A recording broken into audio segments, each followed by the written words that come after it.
An alpha particle of 10 MeV collides head on with the copper nucleus. इसका nucleus atomic number 29 and is deflected back. Then the minimum distance of the approach between the centers of the two.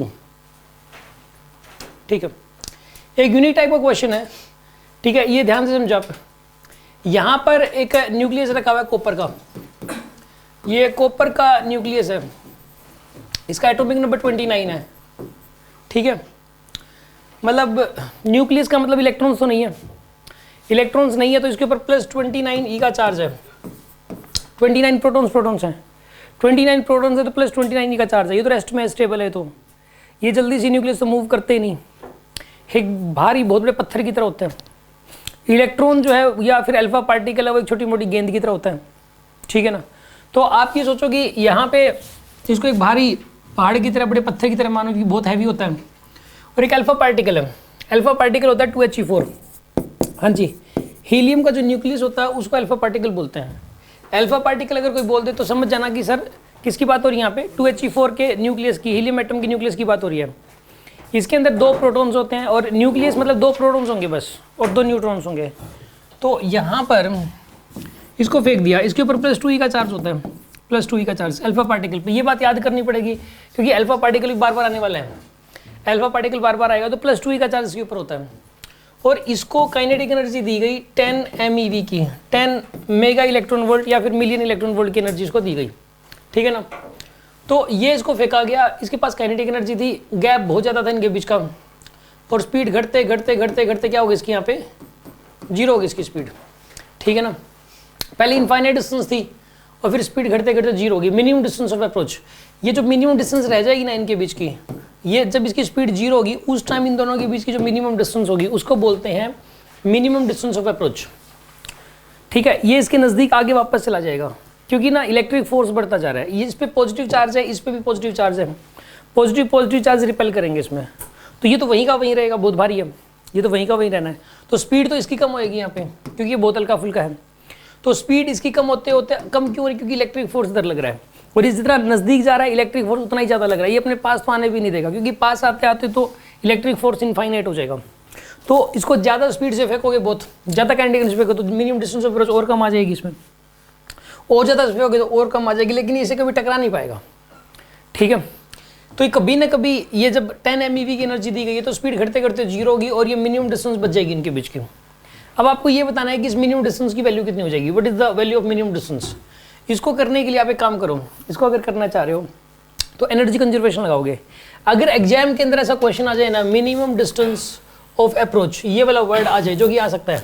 ठीक है ना. इस type के एक दो question आपको हर जगह मिलेंगे. तो ये समझ लो ये एनर्जी कंजर्वेशन से होगा ये वाला क्वेश्चन. ये वाला क्वेश्चन एक चीज़ रेस्ट में और दूसरी चीज़ फेंकी गई है ऐसे, और इसकी गैप कम होता जा रहा है. और इसके अंदर कभी ना कभी क्या होगा कि इसके अंदर ये रुक जाएगा, और जिस टाइम ये रुक जाएगा दोनों रेस्ट में होंगे तब इनके बीच गैप जो होगा ना उसको मिनिमम डिस्टेंस पे अप्रोच कहेंगे.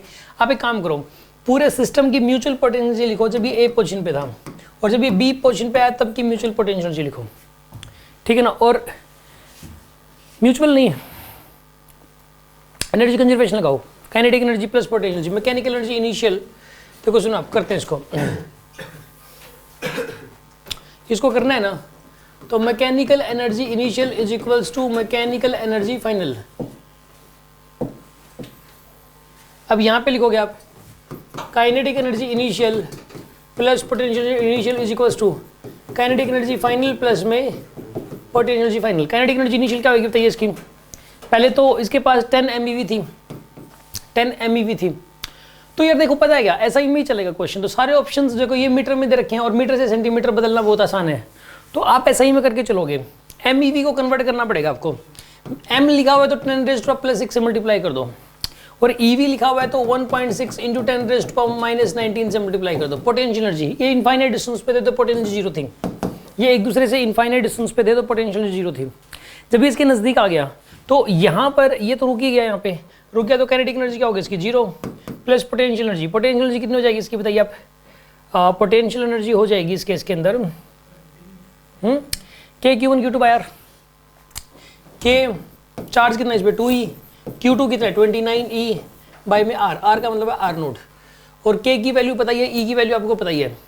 जब आप इसको सोल्व करोगे तो आंसर आ जाएगा। देखो यहाँ तक इतना करने में तो आपको 15 सेकंड लगने थे, ये समझाने में मुझे टाइम लग गया, इतना लिखने में 15 सेकंड लगने थे आपको, ठीक है।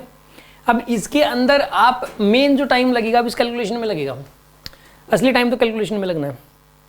अब देखिए आप इसको करने के लिए 10 इंटू 1.6 कितना हो जाएगा, 10 इंटू 1.6 कितना हो जाएगा बताइए, 16 इंटू 10 रेज़ टू पावर कितना आएगा यहाँ पर, ये क्या कह रहे हो, मैं पहले लेफ्ट हैंड साइड में मैंने जो लिखा है इसमें कोई दिक्कत हो तो बताओ, ज़्यादा दिमाग ना चलाओ ना यार, जितना मैं बताऊँ उतना, जितना मैंने इसमें यहाँ तक दिक्कत हो तो बता दो। हाँ जी अब बताओ क्या कर रहे थे, ये लिखते वक्त इसे ही कैसे कटेगा, स्क्वायर हो जाएगा ये तो। एक बार को क्या बोल रहे हो, ये वाला 1.6 into 10 to the power -19 उस e से कट जाएगा, इसका एक ई इसके एक ई से कट जाएगा, ये कह रहे हो आप, ठीक है ये भी कह सकते हो, नहीं ठीक है। इसके अंदर सुना के इंटू में, रुको एक बार फिर तो इरेज करना पड़ेगा, कट गया तो इरेज करना पड़ेगा ना। इसके अंदर सुना आप जब भी बोलो ना एक बार बोल के हाथ खड़े करके कि सर मतलब जो ना तो बोलो ना, एकदम से बोल पड़ते हो, ऐसा लगता है कुछ हो गया हो। इसके अंदर देखो 10 raise to power 7 is equals to क्या लिखोगे आप बताइए आप, 9 into 10 raise to power 9 into में 2 इंटू 29, ई की वैल्यू कितनी आएगी 1.6 into 10 raise to power -19 divide by में आर नोट। अब हमें आर नोट निकालना है बस, है ना, करते हैं भाई आर नोट निकालते हैं, ये कैलकुलेशन करनी पड़ेगी बस आपको। आर नोट कितना आएगा बताइए इसके अंदर, अब 9 into 10 raise to power 9 into 2 into 29 into 1.6 into 10 raise to -19 divided by में 10 रेज़ टू पावर 7। अब इसको सोल्व करना है। अब ऑप्शंस देखो पहले तो किस फॉर्मेट में दिए हुए हैं, ताकि कैलकुलेशन उसी एंगल से करेंगे हम लोग। पावर सबकी सेम है, पावर तो सबकी सेम है, इसका मतलब पावर तो 10 रेज़ टू -15 ही जनरेट होनी है। अब मुद्दा इस बात का है कि 4.2 आना है कि 8.4 आना है, ठीक है ना। कैलकुलेशन करने के कई तरीके हैं, एक तो हम सीधा पूरा ये अच्छे से कैलकुलेट ही कर लें, प्रॉपर आंसर निकाल लें, और एक तरीका होता है कि बिना आधी कैलकुलेशन करके हमारा ऑप्शन मैच हो जाए। तो एक देखो ये जो नंबर है ये पावर मतलब पावर का रोल है, ये देखो मतलब इसकी वजह से पावर चेंज हो सकती है, ये न्यूमेरिकल वैल्यू तो चेंज होगी इसकी वजह से, इसकी वजह से, इसकी वजह से और इसकी वजह से। ये 29 है, 2.9 नहीं है, कहीं सोचोगे यार। देखो 9 इंटू 18, 18 इंटू 29 इंटू 1.6, सिर्फ इनको मल्टीप्लाई कर लो, अगर आंसर 84 या 0.4 या मतलब 84 की टर्म्स में आए वो तो डेसिमल तो चलो आगे पीछे हो जाएगा इस पावर वगैरह के चेंज होने से, 83 मल्टीप्लाई करने से।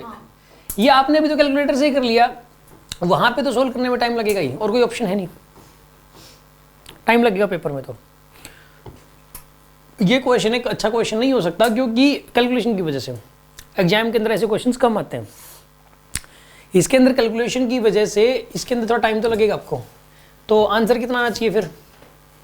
अब लेकिन अभी प्रॉब्लम है यार, पावर का ही पंगा पड़ गया, सेंटीमीटर आएगा कि मीटर आएगा, 8.4 तो 2 है, यानी प्रॉपर ही सोल्व करना पड़ेगा, सीधी सी बात ये, अब प्रॉपर ही करना पड़ेगा। इसके अंदर ये कितना आ रहा है, इनको मल्टीप्लाई किया था आपने 835.2 आ रहा है, इंटू ये 10 रेज़ टू पावर 2 बन जाएगा, 10 रेज़ टू पावर -17 मीटर बनेगा। ये आप चाहते हो 10 रेज़ टू -15 बनाना इसको, तो 10 रेज़ टू पावर 2 से मल्टीप्लाई भी कर, 10 रेज़ टू पावर +2 से मल्टीप्लाई कर दो, +2 से क्या कर दोगे डिवाइड करोगे, तो फिर ये डेसिमल जो है ना डिवाइड करोगे इधर आ जाएगा, फिर समझ आ रही है बात आपको, ये डेसिमल इधर आ जाएगा इसमें, तो 8.4 बन जाएगा राउंड ऑफ करके, मीटर में ही आएगा फिर ये 8.4, सेंटीमीटर नहीं आएगा, मीटर ही आएगा। कौन सा रहा बी आ रहा है ना। आप ना कई बच्चों को कैलकुलेशन नहीं करनी आती, देखो मैं बताता हूँ कैसे करना आपको। पावर किस में लिखी हुई है, माइनस में लिखी हुई है ना पावर। अगर ये प्लस में होती है, जैसे ऐसा होता, मान लो एक बार 8 थी, कई बच्चों को ना इसमें कंफ्यूजन आता कैसे करें, कहीं उल्टा पुल्टा ना हो जाए। ये प्लस होती मान लो, प्लस होती है और हम चाहते हैं कि प्लस की पावर एक कम हो जाए, तो डेसिमल इधर शिफ्ट करना होता है, 8352 इंटू 10 रेज़ टू पावर 16 हो जाएगा। आप चाहते हो पॉजिटिव पावर एक और कम हो जाए, आप चाहते हो पॉजिटिव पावर एक कम और हो जाए, तो 83520 इंटू 10 रेज़ टू पावर 15 करना पड़ेगा। पॉजिटिव वाली पावर अगर कम करना चाह रहे हो, ठीक है ना, पॉजिटिव वाली पावर है और वो कम करना चाह रहे हो तो इधर 0 0 बढ़ती जाएंगी। अब 83520 इंटू 10⁻14 ऐसे कर सकते हो आप। और नेगेटिव वाली पावर कम करना चाह रहे हो तो ये डेसिमल इधर जाता जाएगा। अब मान लो ये था -17 है, इसको लिख सकते हो 83, पॉइंट को इधर ले लो 0.52 इंटू 10⁻, कितना हो जाएगा अब ये -16। सर अगर माइनस करना हो तो पॉइंट राइट साइड जाता है, अगर प्लस करना हो तो पॉइंट लेफ्ट साइड जाता है। ये पावर देख लो ना, माइनस में के प्लस में, पहले तो ये देखो आप पावर पहले से चेक करोगे किस में है। ये पावर यहाँ प्लस में थी, यहाँ पावर किस में पहले से माइनस में, माइनस में पावर है। सर अगर पॉइंट को इस साइड लेके जाना है ना तो माइनस करेंगे। माइनस कहाँ करेंगे, माइनस करेंगे तो -18 नहीं बन जाएगा फिर ये। हाँ, तो पॉइंट इस साइड ही तो जाएगा फिर। बल्कि इसमें देखो मैं इसमें ऐड कर रहा हूँ +1 और ये इधर जा रहा है, देखो आप ये 8.3 इधर चला गया और ये लो 10⁻−15 हो जाएगा। अभी ये प्लस का इसके अंदर मैंने +1 किया है तो जाके -15 बना और पॉइंट इधर चला गया। बढ़ रहा है तो पॉइंट में, ज़रा घट रहा है तो आप अपने हिसाब से सोच लो, सबका अपना अपना तरीका होता है याद कर। अरे सुन लो यार, आप जैसे मर्जी सोच लो, इसको ना अलग अलग तरीके सारे सोच के भाई, मतलब सिर्फ का अपना अपना तरीका होता है। मैं इसको खुद ही 2-3 तरीके से अलग अलग सोचता हूँ। ये आप मतलब मुझे तो ऐसे याद रहता है ये वाला कि 10⁻17 है, -16 करना है, नेगेटिव वाली पावर कम करनी है तो पॉइंट इधर जाता जाएगा, पॉजिटिव वाली पावर कम करनी है तो इधर जाता जाएगा पॉइंट। ठीक है ना, आप अपने हिसाब से देख लो। इसमें मैं लेकिन एक बात बता दूँ, इसमें कॉमन मिस्टेक करते हैं बच्चे एग्जामिनेशन में। ऐसा नहीं है उनको आता नहीं होता, मतलब कॉन्सेप्चुअल, मतलब उस टाइम दिमाग कॉन्सेप्चुअल होता है टोटली। हम अलग एंगल से सोच रहे होते हैं, क्वेश्चंस अलग टाइप के होते हैं, ये अलग टाइप की कैलकुलेशन है बहुत, इसलिए मिस्टेक होने के चांसेस रहते हैं इसके अंदर। समझ आ गई बात आपको? कोई डाउट है किसी के मन में?